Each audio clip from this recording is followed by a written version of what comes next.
What's up, guys? It's Tyler. I'm back with another video, and as you can see, I have a very special guest with me, Jacob. Now, there's a few differences. One, we're not over Zoom, we're in person because I came visit him in Austin, Texas. Yes, sir. Austin, Texas. Yes, because he is, again, one of my best friends, so I come visit him very frequently.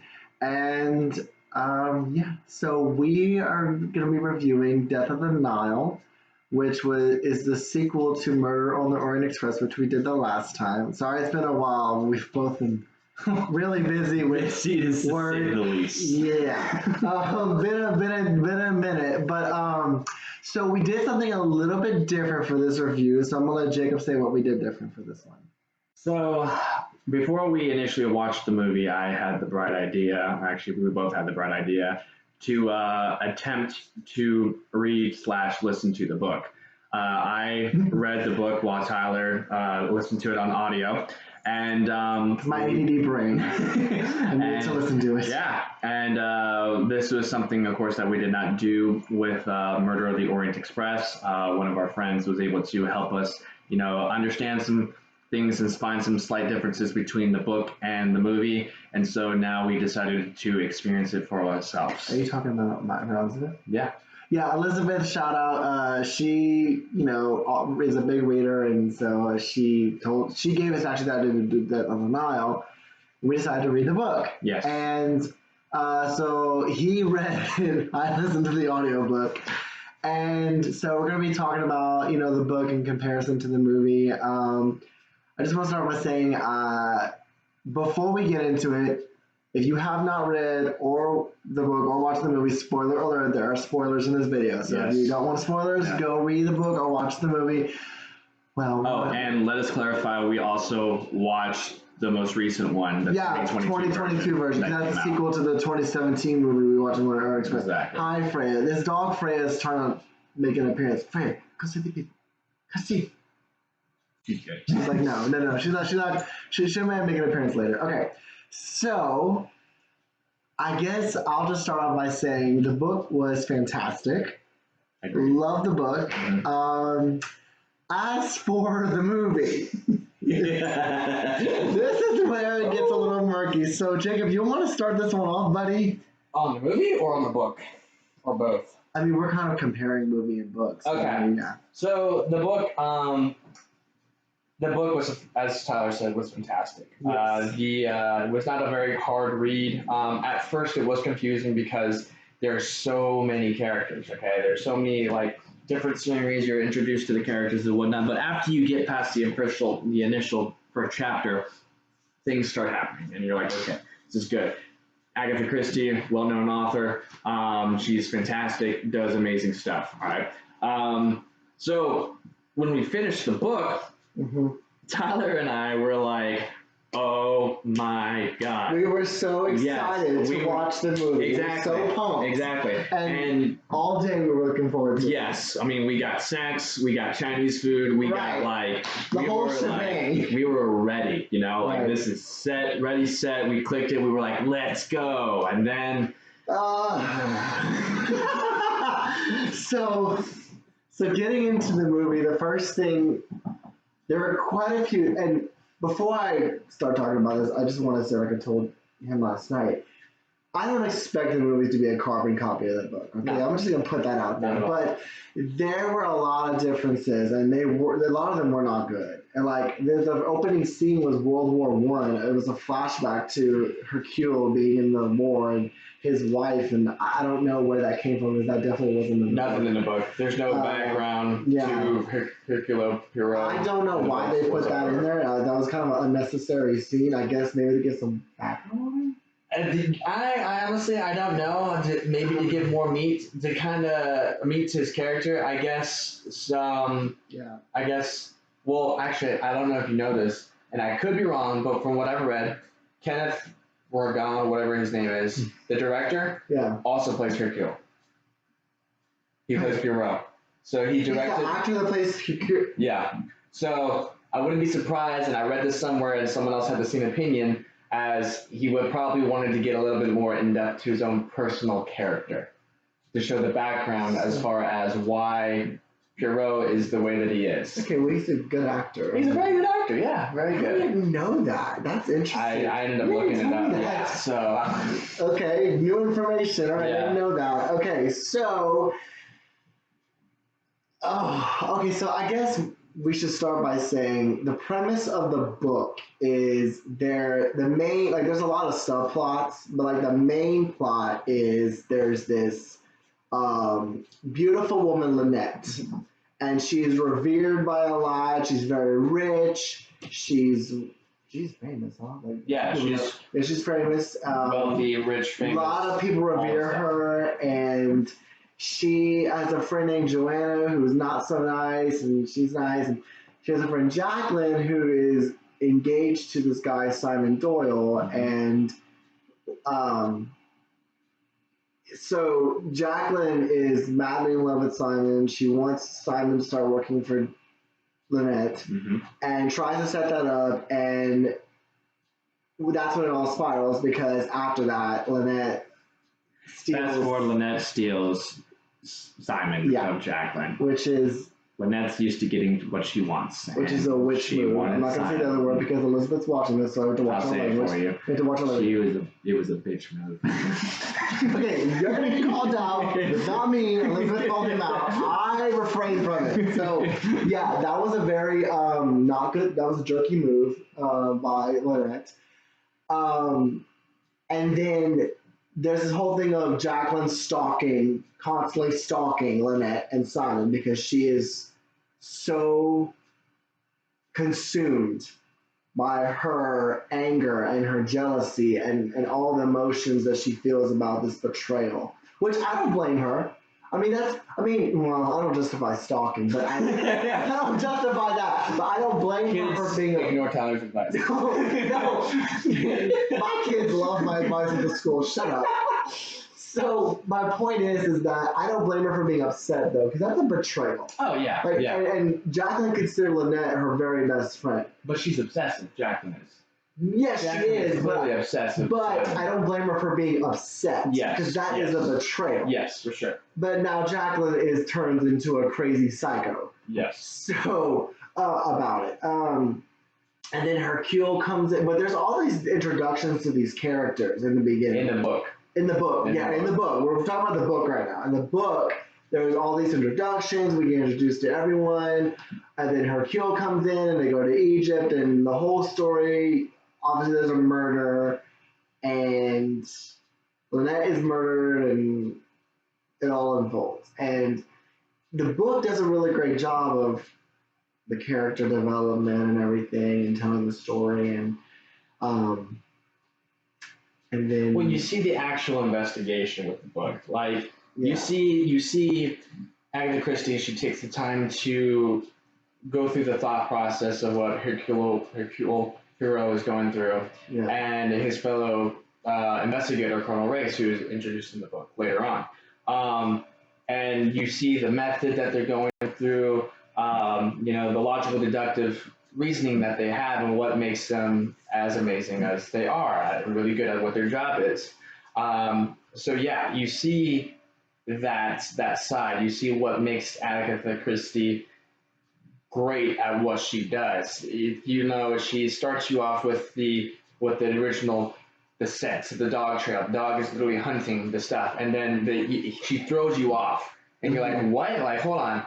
But then she throws you back on the scent, and you're like, okay, I got this. But then she throws you off again. Yeah. And so you going back and forth. So like your initial thought could have been the correct one, but now there's enough reason to believe that your initial thought is wrong. And so you start leading down this trail, but the next you know, it's not that one anymore. So she's really good at directing you and throwing you off your course, and then end up bringing you back and explaining everything on why it makes perfect sense. And let me just put it out there now that he brings that point up, because there was a really funny moment after I came back and I thought I was finished. And I said, did you finish the book? Because I told him on the Thursday night, I said, did you finish the book? He goes, no, I didn't finish it. I said, oh my God, the ending is crazy. So the next morning, we're talking about the book. And then he says, oh yeah, and I'm going to spoil the ending, by the way, because it ended up being that Jacqueline and Simon are the ones that killed I teamed up, yeah. Well, Simon killed Lynette, but then Jacqueline killed the other two. Yeah. And then he said, yeah, and then when Jacqueline shot Simon and herself, and I went, wait, what are you talking about? When he looked at me, he gets this curious look. He goes, huh? What are you talking about? I didn't Bro, know. I know you were listening to the book on YouTube. Did you read the wrong book or something? Listen to whatever. Listen to reading this. People say it's this nowadays, even though I think reading's better. But he's like, no, and he's like, but I thought it was done. I was like, wait. He says, I had 7 minutes left. There were 7 minutes. Done. So when Hercule reveals that Jacqueline and Simon didn't, there was only 7 minutes left. So I thought it was going to be, they're just going to be arrested and they're going to be all that, and it was just kind of the end. Listen to me finish the audio before I assume anything, because that apparently was not the end, because I didn't know that Jacqueline had shot her. He goes, hold on. And we go back to the YouTube. Yeah, he made me say, go back and listen to the ending. And we listened to it, and he goes, what? And I was like, bro. I was like, are you serious? You have to, kids and people in general, always finish through the entire thing. Yeah, I don't care what you that's say. a lesson for me. Yes. Read the whole thing. Don't assume. Elizabeth is actually probably going to call me out for that. Please do. She's going to call me out for not finishing the audio book. Please do. Okay, so that being out there. So I guess now we can just kind of talk about why the movie disappointed us so much. Because the movie is so disappointing, and we little dramatic, but okay. So, but that was us last night after we watched it. Because here's the thing, and we said it last night. Had we not read the book before watching the movie, we would have thought it was a decent movie. Yeah, and the thing is too, another one of my friends ended up coming over earlier this morning and to talk to us about it, and who had actually watched the movie but never read the book.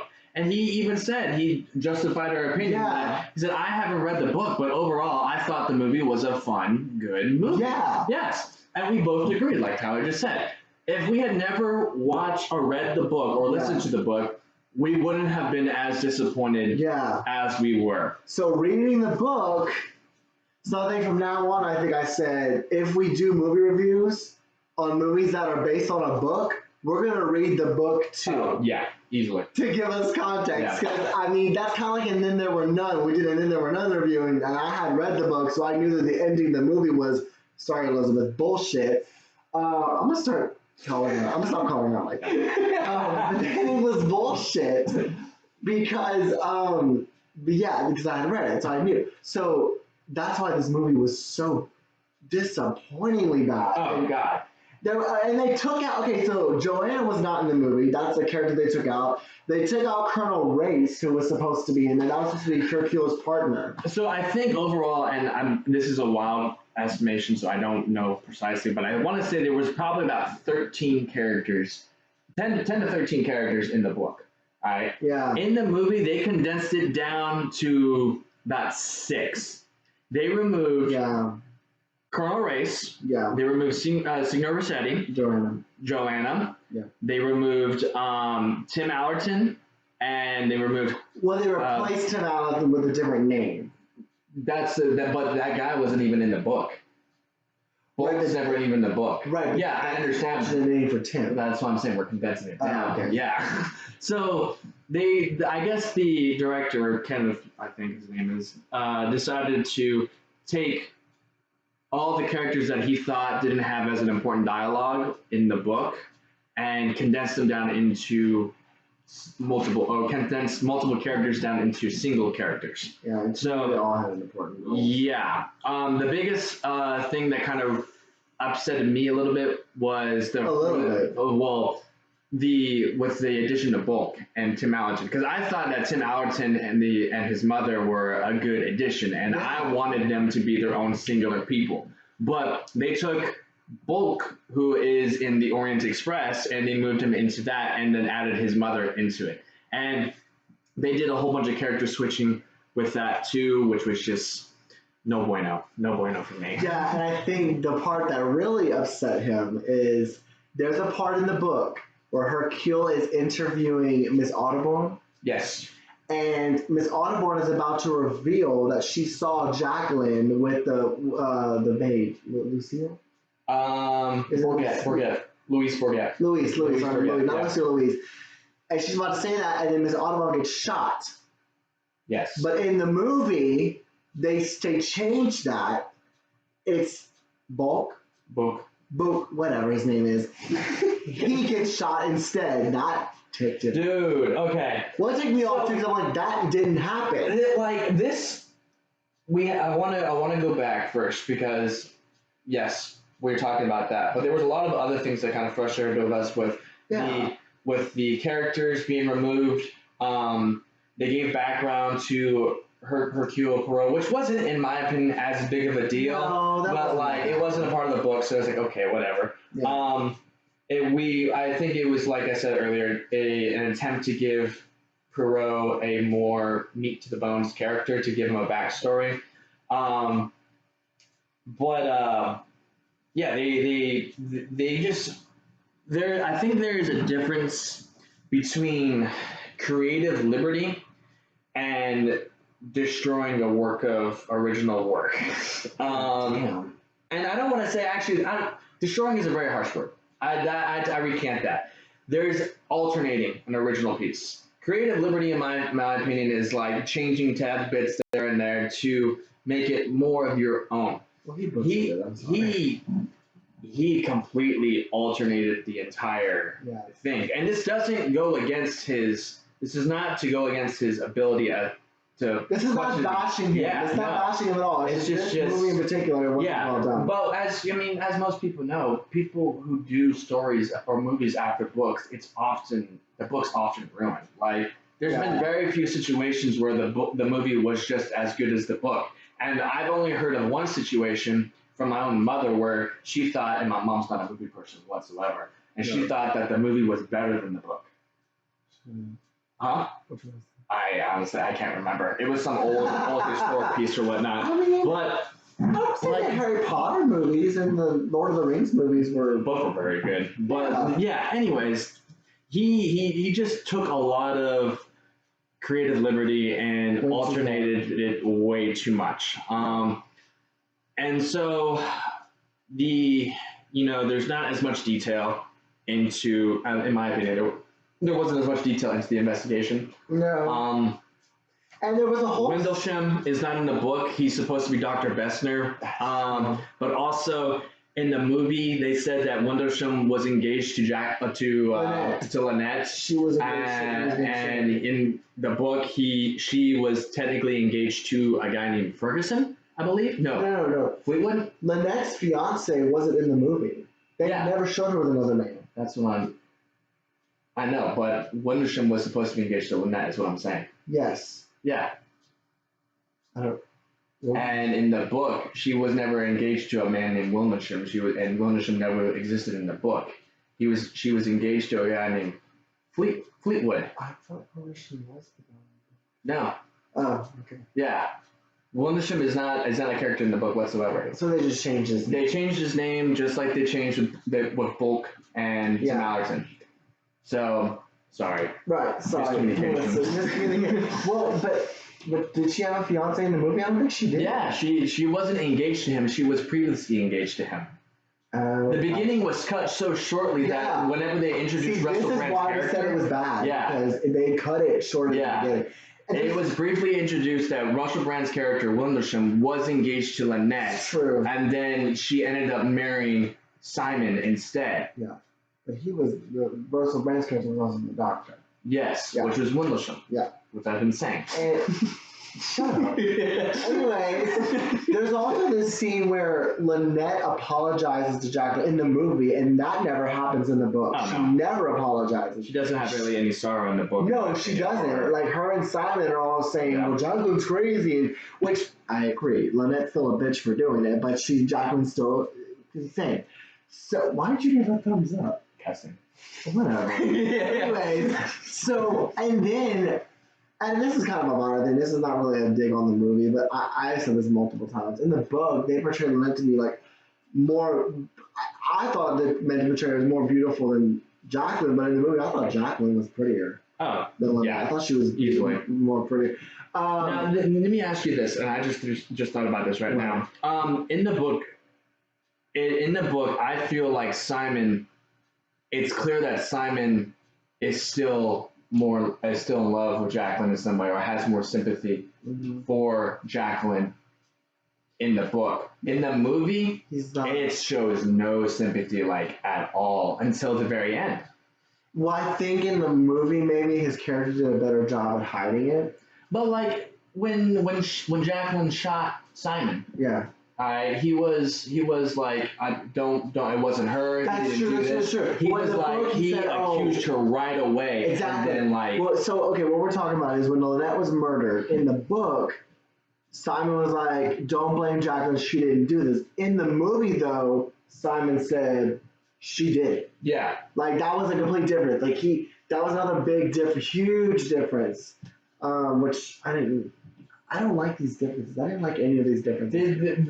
And also, the only difference that I think that was justified, in the book and from the book and the movie, was that the Audubons, the Rosalie and Mrs. Audubon. Mrs. Audubon is an author in the book, and in the movie, she's a singer. Yeah. But if you remember in the book, or if you've seen in the book, Mrs. Audubon is an author of sex, luxurious stuff, mysteries, kind of like an erotica type thing. So I can see how that can be difficult to portray in the movie when you're just an author, but when you're a singer, like she is, a jazz singer, especially in that time period where everyone is kind of loosey-goosey and everything like that, you can portray that more erotic, She was trying to put the moves on her keel. Oh, yeah, exactly. On him. Which doesn't happen in the movie in the book either. Well, no, I thought they were going to have her keel marry her in the movie, which I'm like, please don't do that. Well, because they were supposed to be more interested, Hercule, if he was interested in anyone in the book, it was Miss Allerton's mother. Oh, and that brings up another point about the relationship that's different in the book and the movie, is that in the book, when what was Tim's mother's name in the book? There's Miss Allerton. Miss Allerton, okay. Yeah. She's the one that invites Hercule to have dinner with them, and her son refuses. But in the movie, the guy Bulk, who is in Tim's place, he's the one that wants Hercule to be at the table with them, and his mother's all against them. Oh, it's reversed. The mother is completely reversed. Yeah, in the book, Tim Allerton doesn't like Hercule at all. And this goes back, spoiler alert, Tim Allerton is a thief. So he's afraid of Poirot finding out his stuff. That's why he doesn't want him there. Miss Allerton is all about it. She wants to hang out with him all she can. Yeah. In the book, in the movie, since they combined the characters and they brought Bulk into the as the combination character, Bulk and Poirot have a past friendship. Yeah. So of course he's going to be more, friendly, invite, come hang out with me. Yeah. And his mother does not like Poirot at all, which is a complete swap. And that brings up another thing they changed from the book to the movie, is that in the book, everyone trusted and liked Hercule. Oh, yeah. In the movie, it's like they all were gunning for him. They were disdain. They had disdain for him. Yeah. And I'm like, why are they? Especially, there was one scene where Hercule literally gave Rosalind some praise and compliments. Yes. And she went after him like he was a jerk. I'm like, he just she ripped him a new one, basically. Right. He just approved and he just stood up to her mother. To his mother, Bulk's mother, because Bulk's mother didn't like. And he basically said she's worthy of him. Yes. And then she ripped him a new one. Yeah. And I'm like, what? Backstory, we kind of just skipped it right now. Sorry. Bulk's mother ended up hiring Poirot. I can't say that first name. Jesus. He ended up hiring Poirot, and I don't even know if I'm pronouncing the second name right, the last name right. To investigate to see whether that Rosalie Audubon is a good fit for Bulk. Yeah. Because Bulk is the two, Rosalie Audubon and Bulk, are madly in love with each other. They kind of changed that with that from the book, but that's not a huge difference. Yeah. And then we go back to what Tyler just said. that Pierrot justified the match and said that this would be an amazing match, and he has all his blessing for it, and he wants his mother's blessing, but mother just despises Rosalie, it seems like. And after Pierrot just says, this is a perfect match, like, I'm all for it, Rosalie's like, you still freaking suck, or something like that. Like, what? Like, how? And also, a different character change, and I didn't like this was, and I told Jacob this, Jacqueline in the book was much more hysterical and crazy. In the movie, she wasn't still hysterical. Oh, she was insane, but she wasn't as like she was in the book. As rambunctious or right, as, you know, out there. Like, she wasn't like, she was out there in the book. She wasn't that out there. And I don't know. And then we have to talk about, okay, so I'm going to say this with a lot of delicacy. Go for it. With delicacy. Delicacy is food. We're not English majors, guys. I'm a minor in English, so yeah, I'm a math guy. I'm gonna say this with what's that called? Just come on, this is from the first. No, not that. with gloves, people certain gloves they handle with. The care? Just say you're just gonna say. Okay, I'm gonna handle this with care. Okay? I don't want to make it seem like I'm bashing anything. Okay. But there was another change, which there was a relationship between two women in the movie. And it was who was it? This is going to be a butcher of her last name. Miss Van Schleur. Yeah. And Mrs. Bowers. Which was not in the book.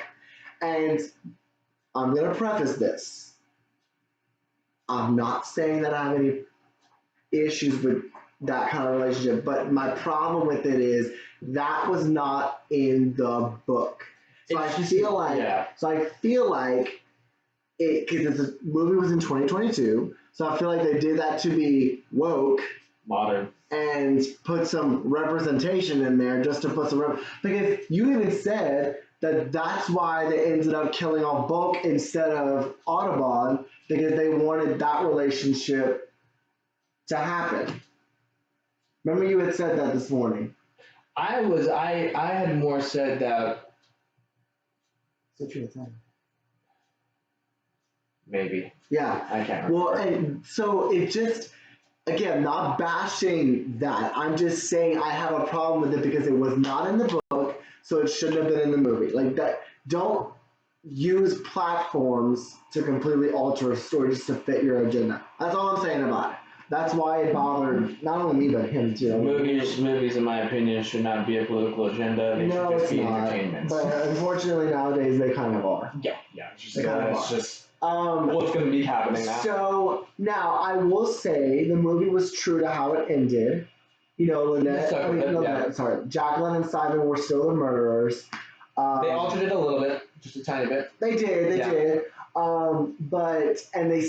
Jacqueline still killed Simon and herself, so that was still there. Mm-hmm.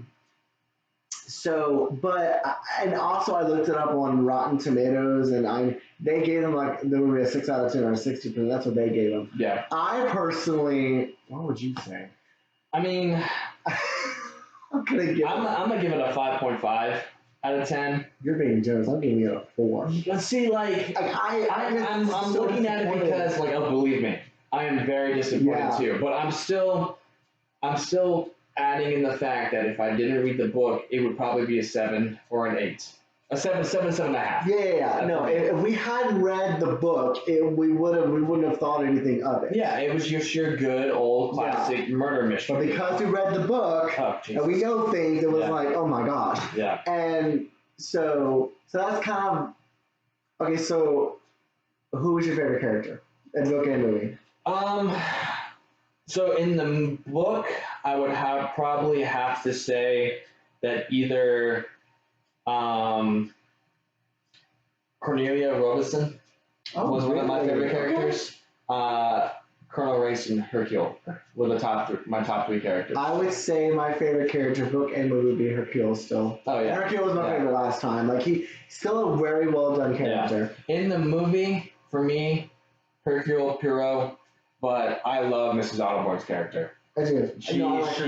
The actress who portrayed that character did very well. And I must say, all of the actors and actresses did very good They did. at what they did. Oh, yeah. Like I said, this keeps going back to what me and Tyler keep saying. If we didn't read the book first, the movie would be a lot better. It would be more appreciative. You know, it would make a difference. It still wouldn't be top notch. No. It would be decent. It wouldn't be no award-winning Grammy thing or anything like that, but it would still be a decent movie, you know, something that you would watch again to pass time or whatnot. Nothing to be like, oh my god, but still, it's a good movie. So what about like favorite scene or favorite line? The alligator eat the bird. Honestly, okay, I will say that is okay. I just want to say, when we can say the alligator eating the birds was our favorite part of the movie, that's sad. The reason why it startled us the most, we didn't experience it. But see, that's the thing. Like, that's kind of sad though. That is our favorite part because that's not even. I mean, I guess if all honesty, because I mean, I will say I was kind of joking about that, even though it was. If I had, it's probably still top 5 scenes. If the portion on where Hercule sees Book die, and then he comes out in front of everyone and he explains, and he's got the gun, hold it to them, and like it's just intense. You're like, okay, yes. Like he did the same thing in the Orient Express, where he had everyone out in front of the train. And like the lady almost killed himself or tried to shoot him, like that intenseness. Like that's what the director did very well. He did very good at portraying the intensity of the book. Yeah. The book still seemed more intense, but he still did a very good job of encapsulating that that mood, that vibe. And I will say, like, going off of that, I will say that in that scene, you see Hero get, like, he almost cried. Oh, he's emotional, which makes him seem more human. Yeah. Because in the Murder on the Orient Express, he didn't really have that kind of emotional because he's bragging about himself in the book. Yeah. No, Murder on the Orient Express. The movie He didn't really have an emotional moment in Murder. Yeah, sure. But also, shot. It kind of seemed more human in this one. Yes. So... I mean, if I were to say my favorite scene, I mean, I still could joke and say the alligator eating the birds, but I guess I would say my favorite is probably the ending because they stayed true to it. Yes. So at least they kept that in. They altered it a little bit, but still it was the same concept. But overall, I mean, this movie was very disappointing. And I was sorry to say that. Not all of them can be great. Not all of the movies can be great. But hopefully next time we'll find a movie that's, if it's based on a book, it stays true to it. Right. Yeah. So anyway, I guess that's kind of it for this one. Yeah, that's what we're doing. So if you like this, comment down below, subscribe, and give us suggestions on what we should do next. Yes, that'd be great. See you guys next time. Deuces.